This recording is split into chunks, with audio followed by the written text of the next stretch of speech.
When you look at Saudi Arabia now, in the Kaaba, there's a big symbol there where there's a moon and a star. So in that Saudi Arabia, they must have some sort of association to the moon god. You have to go around it 7 times and repeat the same words.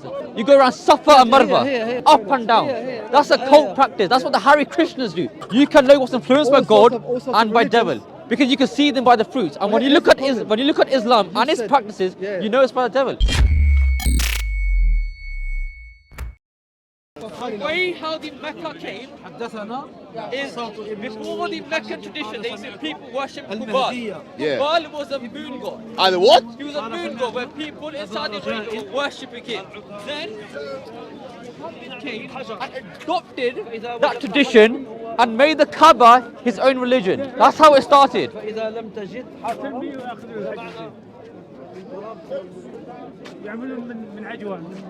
How can this is the Jahiliyyah time, not yeah, that's what I'm saying. I know. This, my statement, I know, that's what I'm saying to you. So, How do you link that to the I'll tell you why. Because Muhammad adopted the pagan tradition.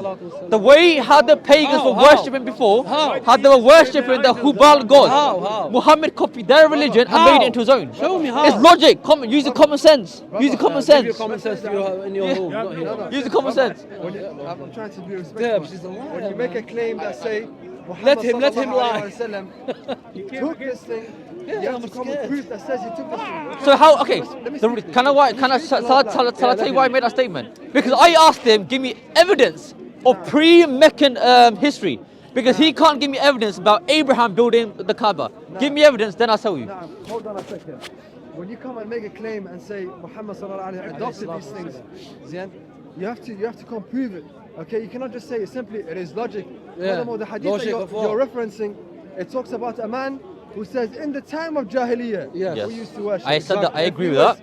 If he was in the time of Jahiliyyah, it's ignorance. If they were to proceed to worship that, why did the Prophet ﷺ Destroy all the statues? He Right. destroyed So all drawing the matter and saying, okay, I'll give you what's my the evidence. proof? I'll give you my evidence. Okay.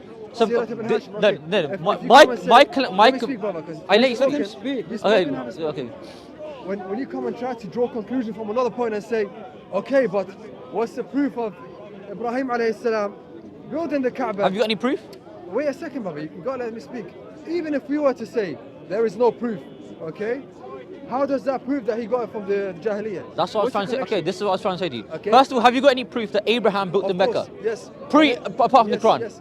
Where? Here's how the Where's he? proof Where's was. where's evidence of the Abraham and Ismail built the Kaaba? You're interrupting me. There's a matter in debate we call ilzam and iltizam. So I've got my sources that I rely on, okay? Pre-Meccan tradition, pre-Meccan times. You let me speak. My sources that I rely on, okay? Now when I go into poetry of pre-Meccan poetry, they all discuss a house being built there, okay? Okay. And it dates back to Al-Antar bin Shaddad, someone way before. But no. Okay. But was it Abraham and Ismail building it? And were they using it? Was they using it how Muhammad used it? How they were going around it 7 times, kissing a black stone? Can you give me sources? If you can't give me sources, then you can just go. Give me sources. My point is, even if we don't have, which we do, I'm saying even if we don't have proof, Can you please bring me that source? brother, are you gonna let me speak? I let you speak, bro, because you'll let I me say speak one word either. and you interrupt me. But will you let me speak? Because I'll let you speak. I'm asking Yeah, you. of course, Okay. but let me make my point so you can understand it. Even if we were to say that there is no proof of Abraham building the Kaaba, the absence of proof is not the same as rejecting something. Because even if we to say, okay, there is no proof today that Abraham built it, you cannot come and say, okay, but Muhammad took it from the pagans. Where's the connection in that? Okay. Can I say my connection with that? Traditionally, Okay. it's a pagan, When you, if you look at the, okay, this is why I say logically, right? I'm not saying because obviously I'm not trying to argue from silence, but I'm saying logically. If you look at the pagan gods, like the Hubal gods from the god of Mesopotamia, and Hubal was, I believe, was originated around Arabia, and he was known as the moon god. When you look at Saudi Arabia now, in the Kaaba, there's a big symbol there where there's a moon and a star. So in that Saudi Arabia, they must have some sort of association to the moon god, and they must have worshipped it. And even in the hadith, even in the worships, it says like they used to worship stones. We know Muhammad destroyed many idols, around 360 idols.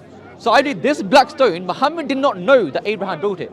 He must have heard it from somebody, heard a false lie or something like that. He has no solid proof outside of the Quran that Abraham built this Kaaba. That Abraham built this Kaaba and they were going around it 7 times kissing the black stone, right? So that's why I say to you that I believe Muhammad originated that black Kaaba thing from the pagan tradition. And also, if you go to Mecca right now, if you go to Saudi Arabia right now, the whole paradigm is an occult. You have to go around it 7 times and repeat the same words. And after that, what you do? After that, what do? You go around Safa and Marwa. Safa and Marwa, up and down. That's a cult practice. That's what the Hare Krishnas do.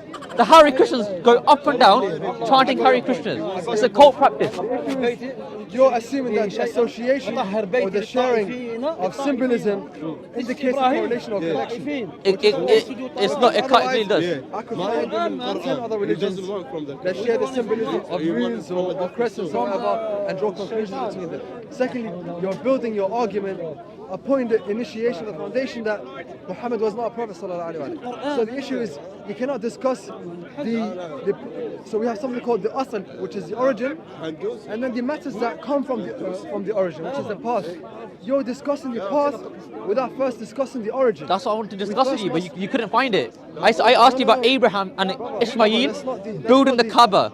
Give me external sources. You're not talking about the origin. I want to know how I built up. Like, that's what I'm trying to say. Origin. It's a worship. Worship. Yes, it's worship. Okay? The practices are not the origin. The origin is the asl of it. Okay, which is discussing whether Muhammad sallallahu alaihi wasallam is a prophet. You must first discuss whether he's a prophet. Then do you want to discuss if he's a prophet? Then we'll discuss that. We'll discuss that. Afterwards, after you discuss if he's a prophet or not. Okay. Then you can come later on and discuss. Okay. Okay. He's not a prophet. So you want to discuss now that he's a prophet? We'll discuss. Do you want to go to that point? No, I'm here for a short second only. But my point is, when you discuss with other Muslims, it will suit you more to discuss whether he's a prophet or not. Because if you manage to prove to them that he's not a prophet, then everything else they say is useless. But this kind of falsifies his method of being a prophet because it shows that he's because I don't think it's logic for a God. God is spirit. Why is God going to tell you to repeat the same words 7 times? Then after you do this practice, right, before doing this practice, you have to wash yourself. You wear your ihram. After this practice, you have to go do Safa Marwa. Go up and down. This is a cult practice that the Hare Krishnas use. I don't believe, because I believe God is spirit, God is love. I don't believe we have to wash ourselves to go to Mecca. I don't believe we have to go to Mecca to wash our sins away. We can just go to God and ask for forgiveness through the blood of Christ. So this is why I believe that this falsifies Muhammad's claims of a prophet. You're discussing a practice rather than discussing the origin. My point is... But this shows that he's a false prophet, in a way. It doesn't show anything. My point is, if I was to prove to you right now that this origin is correct, then everything that comes from this origin... But you can't though. I told you, you couldn't show me Abraham built it. You're missing the point. The discussion of Abraham built it or not is not the origin. We're talking about prophethood. You're talking about practice. Okay, so let's talk about the prophet of Muhammad then. That's what I'm saying. So, okay, if you want to talk about that, you can go to that. That's the old topic. I'm not here to discuss that right now. My point in summary is, if you were to discuss with a Muslim, this is what I'm trying to advise you to. I'm not here to discuss it with you, but I'm advising you as a brother in humanity, okay? If you were to discuss things with a Muslim, it would be more suitable to discuss prophethood in origin. So tell the Muslim, whenever you discuss with them, prove to me that Muhammad sallallahu alaihi wasallam is a prophet. Yeah. Don't discuss with them, okay, prove to me that the rituals of Hajj is correct or not. Or prove to me that the prayer towards the Qibla is correct or not. Or prove to me that... Can I tell you why he does? Just 1 second. Okay. Or prove to me that the supplication is correct or not. Why? Because if you prove to the Muslim that the prophethood is false, then you prove the Hajj and everything that comes along with it is false. And if the Muslim proves to you that prophethood is correct, then everything that comes along with it is correct. The point is, I'm trying to say, and I hope you really get this, okay? Discuss the origin. Don't discuss the principles or the practice. But who said that we haven't discussed the origins? I don't know if you have or not, but I'm because saying... we discussed the origin and this practice itself kind of... Because I believe like Muhammad was like influenced by the devil. And this practice itself... You're free to believe that, yeah. This practice itself, I believe it was originated by the devil. I believe it's the devil wants worship, he wants glory. And like to worship at a certain direction 5 times a day, to have to face the Qibla 5 times a day to worship God. I don't believe that's a God. I believe God is omnipresent. We can have access to him anywhere at any time. You don't have to, logically, you don't have to pray at a certain direction to God. So like I believe this is only the devil wanting his own glory and own worship and wanting people to worship idols. Because the whole black box, when you go around 7 times chanting the same words, 5 times a day, 7 times a week, you have made an idol. No, You don't realize that. Belief and opinion is not enough to reject what you're saying. You're just saying, I think because this kind of similar to the Christians that do this and forth, it sounds to me like he was influenced by demons. Logically, I'm saying from an academic and This is logically. From an educational point of view, from academic, From spiritual, you can't say this academic. argument has no value. No, from a spiritual point of view, because you can't. Academics have. Spiritual. You're talking about subjective matter here. No, it's from a spiritual, from a religious side. I come tomorrow and say, okay, From a religious point of view, view, from a religious point of view, out of religions, right? and You what is can the religious point of view here? from all sorts your own of from opinion. all sorts of religions, right? From the devil and from God. You can know what's influenced by God all sorts and of by religions. devil. Because you can see them by the fruits, and when you here's look the at problem. when you look at Islam You and its said- practices, yeah. you know it's by the devil. But you said from all sorts of religions, this looks kind of wrong. Okay, but what tells you that all these religions are correct? Again, you keep going into the principles of the practices rather than discussing the origin. But why do you want to go to it? Because the practice itself kind of logically proves that Islam is false. Because you have many things like, for example, because your argument is incorrect. for example, praying 5 times a day. You have to pray in Arabic. You have to say Alhamdulillah Rabbil Alameen Maliki Yawmiddin Iyyaka na'budu wa iyyaka nasta'in. You have to say the Surah Fatiha 5 times a day. Like, God is spirit. Like, we can logically we should talk to God how we want to do. You're assuming We should that God pray is to a spirit. we should This pray is to we not- should we my should brother, we should pray to God what's upon our heart. You don't have to pray to problem God is, you're with not- you're not- repetition prayers. My brother, That's the a problem is, that's a with bad all due mindset. respect, you're not comprehending what I'm saying. You keep going and assuming that. Are you saying God's a human then? Like God's a Of course not. I'm saying you're assuming that God's a spirit, and upon this assumption, you built your whole argument. Okay? What if someone says that God is not a spirit? God is the creator of spirits. if God's a human, if they're saying God's a spirit or a demigod, then he's not really God, then is he? I'm saying God is not a spirit. He's not a human. Only God, God is a spirit. God's eternal, right? God is eternal, but he's not a spirit. That's What the do you believe problem. God is then? God is not a spirit. What is he? What is he? What is You God? cannot comprehend his essence. But what is he? What's his essence? Let me tell you, you cannot comprehend his essence. Because if you can comprehend his essence and understand him, what does that mean? That means God is limited. Why? Because you've surrounded him in knowledge. But doesn't And how Allah can you worship? doesn't Allah himself said like he kind of can you he worship? How can doesn't you Allah worship doesn't Allah when you're himself surrounded said that in he neither begets, he neither has a son. Yes. Because you say you don't know God's essence. I'm talking about his attributes. Brother. If Allah's all omnipresent, right?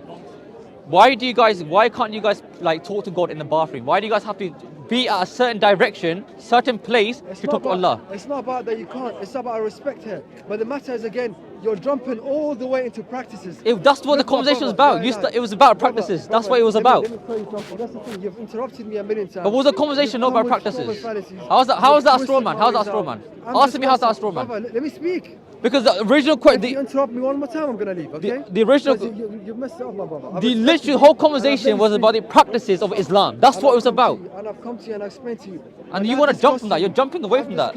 I'm here discussing to you the essence of God, and you're telling me, can we pray to God in the toilet? I'm discussing to you the essence. What is God? You say you didn't know what God's essence is. Brother, you've You say you didn't know what interrupted God's me too many essence times. You've interrupted me too many times. But you say you didn't know what God's I'm essence not saying is. that we don't know. I'm saying it is impossible for us to Okay, know. so you know his Let me attributes. You know his attributes, so. Okay, go on. You speak. Go. Go speak. Speak. Brother, Speak. I'm gonna say this one sentence. Go on. And I'm gonna leave, okay? Don't ask me the question. I'm just gonna say this one sentence. If you're gonna It's leave, not you might for as well leave it's now not then. for you. It's for the viewers so they can judge for themselves, okay? We believe for God, He must be complete. And for a complete God, He must not have limitations. And in order for a God to be worthy of worship, not to have limitations, He cannot be limited by the human mind comprehension. If the human mind has comprehended God's essence, that means we've surrounded Him in knowledge. We've understood what God is. And if we've understood what God is, that means we've limited Him in our brains. And a God that is limited in our brain is a God that we do not worship. Okay. And that is it. But Thank you very you know much. you said about the attributes of God, right? Well, just one more question. Just one more question. You know you said about just like that. I agree that you say you don't want to talk about the essence of God, but we know you mentioned about the attributes of God, how Allah is all-knowing and all omnipresent. If Allah is really omnipresent, right, He's everywhere. Why can't He accept praise in a bathroom, and why can't He hear praise in a bathroom? That's what I was wanting to say to You you. can't hear. Well, He doesn't accept praise, does He? No, but you're saying one thing here. They You're saying think- He can't hear the prayers, and then you're saying, oh, you shouldn't pray. So which one is it? But it's a bit of both, though, isn't it? Like he doesn't listen to the prayers in the bathroom. So what does that tell you? If he doesn't listen to the prayers in the bathroom, what does that tell you? No, it doesn't say that. That's the thing. You've made an assumption, and then you built your argument upon this assumption, okay? You're saying that God can't hear in the bathroom, which is not correct. No one said that. God is all hearing, but he doesn't hear with the ear, okay? When we say he's all hearing, as he's all knowledgeable of all things that can be heard, okay? As for praying in the bathroom, that's out of respect. Okay. But does Allah listen to them prayers or not? There's a matter of necessity. Does he listen to them prayers or I'll not? give you an example. So we Wait, have does Allah listen to them prayers or not? Let me answer you, my brother. Yani, you interrupt me a million times. There's four of you. Because you've been jumping. Okay, go on. I know that this is the method of Speaker's Corner. Go on. But you can do that with the rest of them. If not, tell me and I'll leave. Okay. There's an example here. Let's say I'm in a situation where there's a threat of danger, okay? And I'm stuck in a toilet. I can't go elsewhere, okay? And I make a prayer to God. And in that moment, it's called iltirar, okay? It's out of necessity. There's a threat outside. I'm hiding in a toilet. I make a prayer to God in the toilet. I make a prayer to God in my heart. I don't pronounce it. Either way, God listens to that prayer. Can you normally pray out loud in the bathroom? Like normally out loud. Can you do that? Out of respect, we avoid it. You can't. No, but is it gunnah to do so? Is it what? Is it gunnah to do so? Is it a bad thing? Is it like a sin to do so? Not necessarily a sin. It's out of respect. But is it going against Allah? It's out of respect. You can't do it. No, because it's against Islam to do so. I'm just giving you an example where you can do so. But you can't. No, but generally you can't do so. If you want to talk to an example of you doing so. But if you generally want to have a conversation. It's out of respect. If you generally, we were going on. If you want to have a conversation, I'm praying to Jesus. I was listening to us talking to you. If you generally want to have a conversation with God, because God is meant to be someone who we have a relationship with, someone who's meant to be all loving, like a mother and father, like a father to us. If you generally want to speak to Allah Subhanahu wa Taala in Torah, if you generally just want to talk to Him, can you do that? Can you do that? Is it allowed? Is it permissible? No, it's not about. It's not about our respect. Is it permissible? That's a false equation. That's a false equivocation. Can I sit in a church and preach all naked? That's a false equivocation. You're running away. It's a matter of respect. You going to twist it and say he doesn't accept prayers or he can't hear prayers is wrong.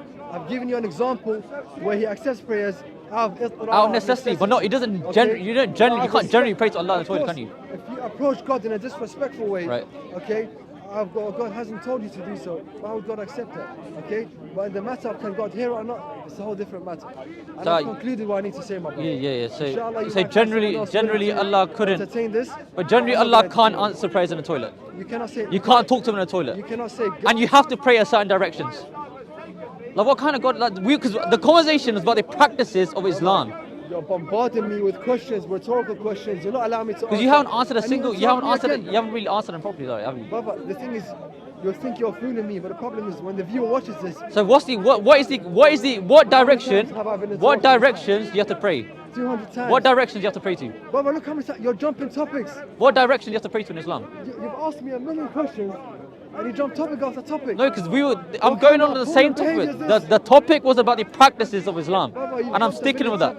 I'm sticking with that topic. You don't want to go on because you don't want to accept the pagan traditions you have. Like you have to pray towards the Qibla 5 times a day. Like what kind of God is that? Say that you have to pray in this direction to me 5 times a day, 7 days a week. Fajr, Zohr, Asr, Maghrib, Isha. What kind of God says that? God is meant to be someone we can have access to anywhere, anytime. He's meant to be omnipresent. And you can't talk to God in the toilet. You have to pray to Him 7 times a day. You have to go around the Kaaba seven times. It's one of your five pillars. Like that's not really Islam. That's a pagan tradition. The viewers, when they see this, obviously. People understand it's pagan tradition. So up in there, Ish. Hopefully, it was an edifying conversation by from what I heard. Was the pagan tradition of Islam, the pagan practices of Islam. He didn't want to address anything properly. Like the Islam, it pretty much originated from the pagan traditions. Because if you look at before Meccan, before the Kaaba was originated, what the people were doing before that, they were worshipping stones. And we also see the people there, they were worshipping a moon god called Hubal. The people in Arabia were worshipping a moon god called Hubal. If you go to Saudi Arabia now, where the Kaaba is, you'll see a symbol, and that symbol is the moon and star. And then Muhammad, if you use your logic, originated that pagan tradition to suit his own religion. And also, if you look at the Islamic practices, I was trying to show you to him how this is really influenced by the devil. The Islamic practices, like, you know, praying in a certain direction. You can't talk to God in the toilet. You have to go around a black book 7 times. You have to kiss a black stone for the forgiveness of sins. This is all pagan worship. Use your logic. This is all pagan worship, which they don't want to address. He wanted to go on to about the essence of Allah, and he said that we can't understand Allah's essence. Then I asked about Allah's attributes. If Allah really is all omnipresent, why can't you talk to God in the toilet? Why doesn't Allah listen to praise in the toilet? God is meant to be everywhere. He's meant to be omnipresent. So why can't God listen to prayers in the toilet? God is meant to be a father to us. He's meant to be relational to us. He's meant to be someone loving to us. So why can't you talk to God in the toilet? What's bad about that? Thank you very much. No. It's not good if you're having a heart attack on the toilet. You can't do it.